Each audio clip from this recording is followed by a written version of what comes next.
Meus amados, a semana passada eu estive com vocês, nós trabalhamos um texto bíblico e eu vou trabalhar o mesmo texto bíblico ainda. Vou ainda pedir para que vocês abram lá em 2 Timóteo, segunda carta de Timóteo, no capítulo 4.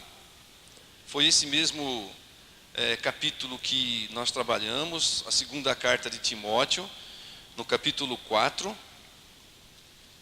Só que agora vamos só falar sobre o verso número 7, especificamente só o verso número 7, bem pontual, né? E o texto da carta que Paulo escreveu ao seu filho na fé, Timóteo, nesse ponto, no verso número 7, capítulo 4, verso número 7, ele fala um texto bastante conhecido: combati o bom combate, completei a carreira, guardei a fé. Deus, em nome de Jesus, mais uma vez, nós sempre oramos pela Tua palavra e pelo Teu povo. Por favor, Senhor, comunica a Tua verdade, de maneira que nós venhamos a compreender, e pelo poder e pela misericórdia do Espírito Santo de Deus, que nós sejamos encorajados a sermos bons praticantes dela. Por favor, Senhor, tem dó de nós e abençoa o seu povo, por favor, em nome de Jesus. Amém. Então, como eu disse, esse texto nós já falamos a semana passada sobre ele. E nós falamos a respeito do combate do apóstolo Paulo, o bom combate que Paulo decidiu combater na sua vida. E o combate se traduzia na missão de que ele tinha assumido como o propósito principal da sua vida, que era de fato a proclamação do Evangelho. Mas nós falamos também que Paulo tinha uma carreira, e que Paulo ele não só cuidava de proclamar o Evangelho verbalmente, plantando igrejas também, mas ele também tinha uma profissão. Nós falamos sobre isso. Ele era um artesão, mais específico assim, um fazedor de tendas. E nós dissemos também que ele não colocou a sua carreira acima da sua missão. E nós colocamos que ele também usou a sua carreira como uma ponte para a proclamação do Evangelho. E essa foi a nossa premissa maior, de que todos nós temos sim algo a fazer na sociedade. Todos nós damos a nossa colaboração na sociedade. Mas nós nunca podemos esquecer da missão principal e do propósito maior da nossa vida, que é testemunhar a graça de Jesus que nos alcançou na nossa vida. Nós nunca, como crentes que somos, nós nunca podemos esquecer dessa premissa maior na nossa vida, de que nós fomos pessoas eleitas, alcançados tão somente pelo amor e misericórdia de Deus na nossa vida. E isso deve então permear tudo o que nós fazemos, tudo o que nós pensamos, e deve também direcionar todos os nossos esforços para abençoar as pessoas, porque uma vez que Deus nos abençoou, então nós temos que abençoar as pessoas. Mas Paulo diz que ele completou a carreira. Combati o bom combate. Sim, eu combati o bom combate. E completei a minha carreira, a minha vida. Eu andei com a minha vida de uma maneira normal, mas de uma maneira santa e agradável a Deus. Eu completei a minha carreira. A nossa vida, podemos tratar dela como se fosse uma carreira. Mas o mundo aí fora, a sociedade, como ela tem vivido e como ela tem enxergado e como ela faz nos enxergar muitas vezes a vida, parece que é uma corrida. Parece que nós temos que estar desesperadamente correndo. Parece que nós temos que andar muito rápido. Todas as pessoas, ou no trabalho, ou em qualquer lugar, parece que nós temos que ser como aquele velocista, por exemplo, aquele de 100 metros, o Bolt, é isso? Parece que nós temos que estar preparado como ele, para correr. É uma corrida que tem que ser intensa, muito intensa e rápida. As pressões que vêm para você produzir mais, as pressões que vêm para você vender mais.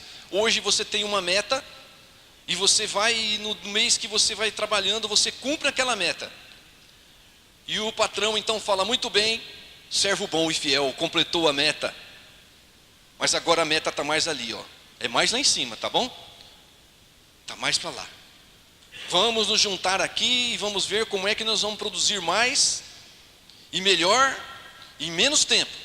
E você fica, então, você é levado e é tomado por esse impulso e começa a correr desesperadamente. E muitas pessoas também com propósito de vida são levados dessa maneira, com um propósito de vida equivocado, porque a sociedade, ela nos imprime essas mensagens, que produzir desesperadamente, de que o dinheiro é o que manda, o dinheiro é o mais importante, e nós temos que ter lucro, então nós saímos correndo atrás disso. E por fim, esse modo de pensar, esse modo de viver a vida, faz com que nós nos tornemos pessoas tão egoístas, que nós não temos tempo para mais quase nada. Não temos tempo para ninguém mais. O tempo não sobra. O tempo não sobra nem mesmo para minha esposa, o tempo não sobra nem para os meus filhos, o tempo não sobra para o meu amigo, o tempo sobra só um pouquinho talvez para a minha igreja, o tempo não sobra. Nós temos outras prioridades. Eu sou importante, eu que tenho que me preparar, sou eu que estou nessa corrida, sou eu que devo vencer, sou eu que tenho que ser bem sucedido. E parece que são essas só as únicas possibilidades que nos apresentam na nossa carreira. Uma cultura que parece que a produção e a exploração é predatória. Vocês veem aí o desmatamento, vocês veem aí a exploração do solo de uma maneira errada, predatória, muito ruim. E vocês podem ver também nos grandes centros, por exemplo, aqueles que trabalham, que passam pelos grandes centros, até mesmo as grandes construtoras, visando tão somente o lucro e não uma qualidade de vida, constroem edifícios cada vez mais altos e maiores, sem se preocupar realmente com a qualidade de vida. Essa é a cultura que nós vivemos, a cultura do velocista, a cultura em que a carreira tem que ser feita de uma vez só.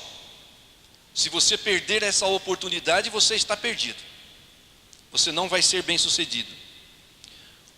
E isso desenvolve também uma cultura onde os relacionamentos, eles são utilitários.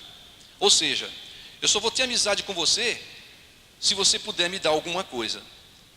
Se você puder me dar alguma coisa, eu vou ter amizade com você. Senão eu não tenho, eu não posso perder tempo. Até mesmo o casamento hoje, ele é um contrato que acaba saindo caro. E ele também é bem mal incompreendido, porque as pessoas se casam para ser felizes, enquanto que as pessoas deveriam casar-se para fazer o outro feliz. Tudo isso vem à tona de como nós corremos a nossa carreira e como é que a sociedade tem mandado a gente correr a nossa carreira. Se os filhos vêm no casamento, os filhos acabam sendo até um empecilho, porque nós vamos ter que diminuir o ritmo. Dá trabalho cuidar de filhos. E eu preciso correr, eu preciso progredir, eu preciso ganhar mais. Essa é a carreira que tem sido dimensionada e a carreira que tem sido feita uma propaganda para que eu e você não tenha nem mesmo tempo para reflexões sobre a vida. Será que a vida tem que ser assim? Será que a vida é mesmo uma competição? Será que a nossa carreira tem que ser sempre estar competindo com alguém, ou com alguma coisa, ou então comigo mesmo? Será que a vida tem que ser assim? Será que o nosso bem-estar, ele se resume apenas no nosso sucesso financeiro? E se é uma corrida para eu obter sucesso financeiro, quantos de nós vai chegar no final da linha? Quantos de nós vai cruzar a linha e atingir essa meta? Quantos de nós? Será que é assim? Será mesmo que a quantidade de dinheiro que eu ganhar vai me fazer feliz? Ou quanto é necessário para que eu e você estejamos contentes? Quanto que é necessário para que eu e você fale assim: olha, isso me basta? Quanto que é necessário? Quem tem dado os parâmetros para a gente comparar. Aquele vive uma vida boa, aquele não vive uma vida boa. Que parâmetro você tem de alguém que é bem-sucedido? Que parâmetro você tem de alguém que tem uma vida boa? Será que precisamos ter mais do que os outros? Quanto é necessário para satisfazer o meu eu? Eu vou contar uma história para vocês. História de um grande executivo. Era um grande executivo, trabalhava numa corporação enorme. Era um homem que trabalhava muito, mas num tempo ele resolveu então, depois de muita insistência, tirar umas férias. E ele foi para aquela praia que você imagina aí, uma praia boa que você já foi, ou então uma melhor, né, que aquelas que você encontra nos catálogos das revistas, né, que leva você lá para o Nordeste, talvez, né, para Cancún, né, ou sei lá, outra praia, né, não sei, né, uma praia, aquela praia do Mar Verde, imagina, aquela praia do Mar Verde, ou do Mar Azul, como da sua preferência, a areia branquinha, né, as ondas, só umas marolinhas para as crianças poderem brincar, cheio de coqueiro, você põe o pé quente na areia, é gostoso, né? Então está lá o empresário com o seu chapelão, bermuda, camisa branca, tudo bonito, andando pela praia, curtindo aquele momento de descanso na vida dele ali, raro, e ele encontra com um barqueiro, encontra com um pescador. E o pescador está lá, então, retirando, ele tinha pego uns bons peixes. E ele estava tirando os peixes ali, e aí o executivo chegou próximo dele, começou a conversar com ele, e começou a saber um pouco da vida dele. Aí ele falou, eu peguei aqui uns peixes muito bons hoje, eu entrei aqui nesse trechinho de mar aqui, e eu peguei esses peixes bons, e eu vou separar alguns eu vou vender ali por perto, os outros eu consumi na minha casa, e eu vou lá comer com a minha família, e à tarde o que você vai fazer à tarde? À tarde eu vou esticar um pouco na rede, eu vou ficar descansando um pouco, vou brincar com meus filhos, mais tarde eu vou jogar uma sinuquinha com meus amigos, e depois eu vou voltar para casa, e eu vou curtir minha família lá em casa, e com meus filhos todos lá, amanhã eu saio para trabalhar de novo. E o executivo falou assim, mas meu irmão, você... Aqui, nós temos um tique de crente, né? Meu irmão, né? Não sei se ele chamou meu irmão, né? Mas vem aqui, você pescou só nesse trechinho de mar, olha o tamanho do mar, você está vendo o tamanho do mar? Eu estou vendo sim, olha só, aquele mar é imenso, você pescou com esse barquinho aqui, você poderia pescar muito mais, se você tivesse mais um barco. Você já pensou em comprar mais um barco? Se você comprasse mais um barco, você ia pescar pelo menos o dobro disso, e se você colocasse pessoas para trabalhar para você, veja como que você poderia ganhar, ter um alto rendimento. Eu mesmo procurei aqui nesse lugar, nessa praia, um lugar para vender. Que vendesse peixe. Você poderia armar ali um lugar e fazer um lugar para vender peixe. Você ia ganhar muito dinheiro. E olha, eu vou dizer mais para você. Se os barcos fossem maiores, você poderia até pegar sua produção excedente e até exportar sua produção. Você sabe disso? O moço falou assim, mas por que eu faria isso? Por que eu tinha que trabalhar tanto? Meu irmão, se você trabalhar bastante assim, se você tiver esses barcos, se você pescar dessa maneira, se você investir o seu tempo nisso e trabalhar bastante, com bastante tempo que você fizer isso, você vai ter muito dinheiro. E depois que você ter dinheiro, você vai poder então esticar o seu corpo numa rede, na parte da tarde, você vai poder curtir essa praia maravilhosa e você vai poder ficar mais tranquilo porque você acumulou muito dinheiro.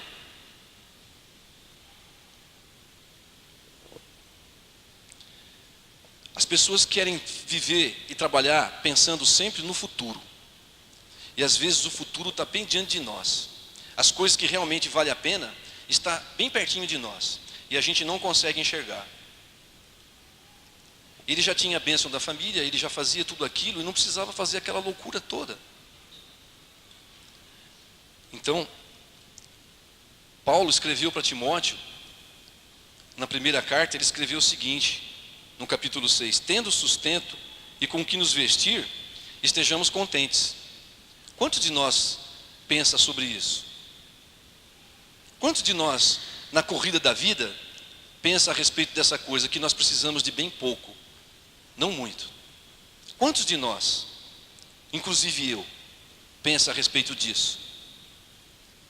Nós planejamos, corremos intensamente no presente para garantir um futuro. E nessa corrida nós deixamos de viver o melhor, o nosso presente. Não tem lógica. Isso não tem lógica. O presente é a única coisa que nós temos. E se nós pensarmos bem nessa palavra presente, olha, ela é um presente. É um presente. Vocês vão fazer um trocadilho aqui, né?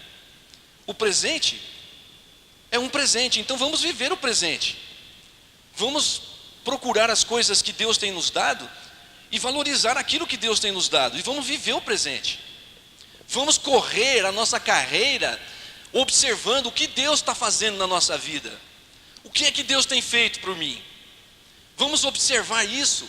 Vamos correr, vamos viver a nossa vida vendo a presença de Deus em nossa vida, cuidando de nós, abençoando a nossa casa. Quantos de nós saem para trabalhar, depois voltam, os filhos vêm e dão aquele abraço gostoso? Que preço você pagaria por isso?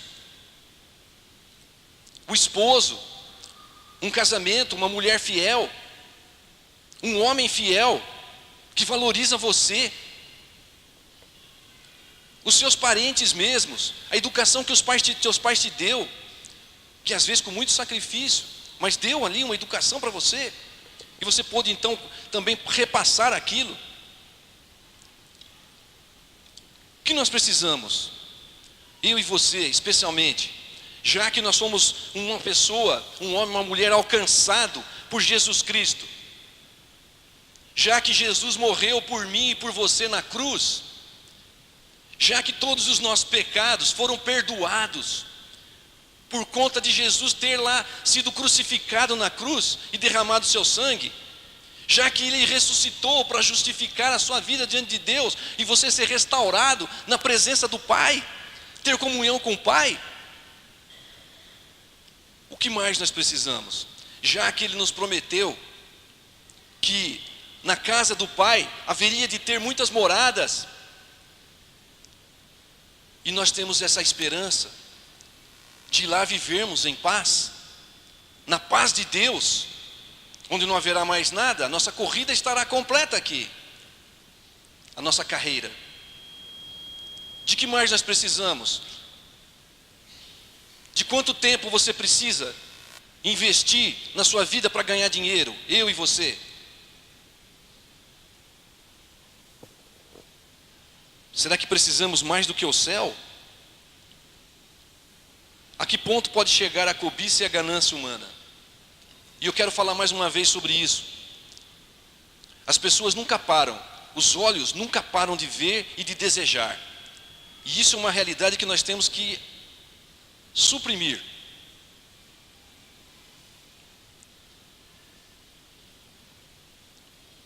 Um escritor russo, ele escreveu um livro chamado assim: De quanta terra precisa o homem? De quanta terra precisa o homem?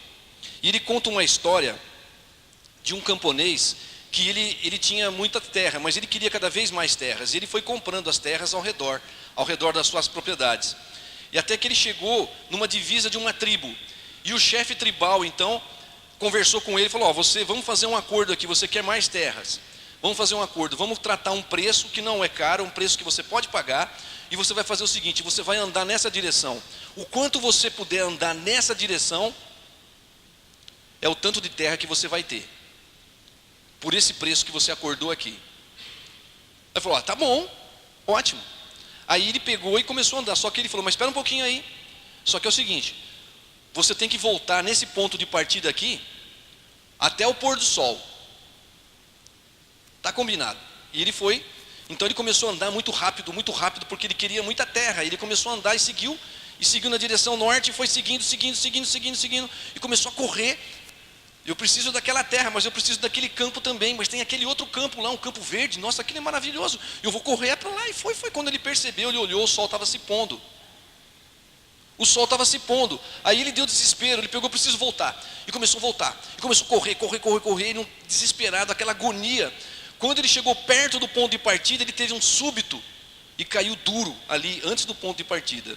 E a única terra que ele teve foi o tamanho da sua sepultura. Leão Tolstói escreveu: de quanta terra precisa o homem?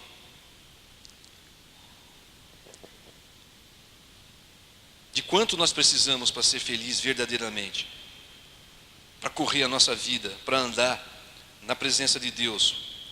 O apóstolo Paulo, se nós prestarmos bem atenção, ele falou assim: eu combati o bom combate e eu completei a carreira. Ele não disse que a gente tinha que vencer essa corrida. Ele não falou que você precisava vencer, ele precisava falar assim: você precisa completar a carreira. Mas ele não falou que você precisa sair correndo para vencer qualquer coisa, desesperado. Não. E o que ele nos fala? Nós não temos que ser então um velocista, nós temos que ser o quê? Um maratonista. Porque nós temos que ter resistência, nós temos que ter perseverança para correr a nossa carreira e enfrentar os problemas de frente e pedir a ajuda de Deus e clamar a Deus que nos ajude a nós completarmos a nossa carreira e não vencer desesperadamente, que nós venhamos a completar com dignidade, com respeito, com temor e dar o nosso testemunho de que Deus nos alcançou. É Deus que está conosco, no pouco, no muito, seja lá como for. Nós precisamos sim ter perseverança, diligência,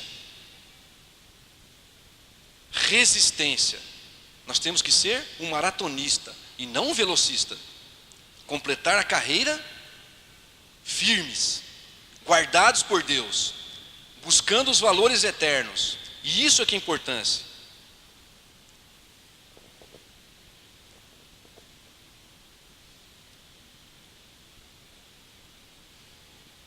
Meus irmãos, eu tinha mais a falar com vocês sobre isso, sobre completar essa carreira. Mas nós temos realmente uma dificuldade de nortear os nossos propósitos.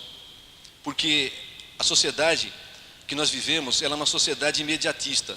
E nós somos envolvidos por ela. Tudo tem que acontecer muito rápido, e agora e desse momento. E nós somos envolvidos por ela, nós temos que tomar cuidado com isso. Nós não podemos querer que as coisas aconteçam rapidamente. As coisas dão trabalho, as coisas que são realmente importantes, elas levam tempo para ser construídas. E também nós não precisamos de muito. Nós somos egoístas, porque nós vivemos para agradar a nós mesmos, quando na verdade nós tínhamos que ter o propósito de agradar a Deus. E essa que é a grande verdade. Você e eu fomos então feitos por Deus com o propósito de glorificar a Deus, de agradar a Deus, mas nós não temos feito isso. Nós temos gastado a nossa vida e a nossa carreira tem sido andada para agradar a nós mesmos. Nós temos que mudar isso. Nós temos que mudar essa situação. Nós somos desafiados a completar a carreira e a fazer valer a pena essa nossa maratona. Eu e você, enquanto a sociedade comum, ela nos impele a uma autoconstrução, ou o sucesso profissional, ou o sucesso financeiro.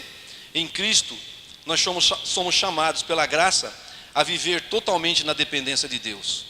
É essa que é a grande realidade do Evangelho. Nós somos chamados para isso, para viver totalmente na dependência de Deus e apontar claramente o que realmente vale a pena e ver a ação de Deus na nossa vida e proclamar para as pessoas, falar para as pessoas o que Deus tem feito na sua vida e na minha vida.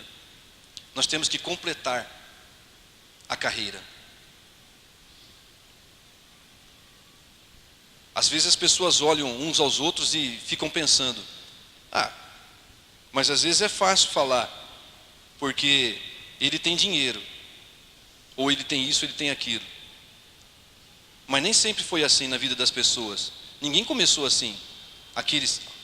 A grande maioria das pessoas. Eu mesmo, eu tive uma época em que eu andava numa variante 74. Vocês sabem que é uma variante 74 dupla carburação? Vocês sabem? Com um assoalho furado. Quando chovia, descia a ladeira para a faculdade, que eu ia para a faculdade, e eu apertava o freio e vinha uma enxurrada de água para dentro, para cima dos pedais. Eu andei com isso. Teve um tempo na minha vida. A minha família andava ali. Eu levava meus filhos para a escola e era uma diversão, porque nós chamávamos ela de chimbica. Nós aprendemos a viver o nosso momento. Nós aprendemos a viver o nosso momento. A minha casa, que eu tenho em São Paulo, eu criei os meus 2 filhos. É muito ruim falar de nós mesmos, né? É ruim. Eu poderia estar falando de coisa ruim, negativa, né? Mas eu acho que eu me permito então falar um pouco da minha vida para vocês. A minha casa em São Paulo, ela não tem mais do que 70 metros quadrados de construção habitável. É uma casa razoável. Tem 2 quartos e eu criei meus 2 filhos, um homem e uma mulher lá. É difícil. Mas hoje eles cresceram. E nós pudemos ser alcançados pela misericórdia de Deus, e hoje eles têm valores cristãos na vida deles. Hoje eles são gente honesta, eles trabalham, eles dão valor para as coisas, e principalmente para a família. Se Deus te dá outras coisas melhores, glórias ao Senhor. Mas nós precisamos de pouco, não precisamos de muito. Em Cristo nós somos chamados pela graça para viver totalmente na dependência de Deus. Que você e eu venhamos a entender essa situação de que nós temos sim que completar a nossa carreira de uma maneira digna, de uma maneira grata ao Senhor e contentes com aquilo que Deus tem feito por nós. Amém. A mighty fortress is our God, a bulwark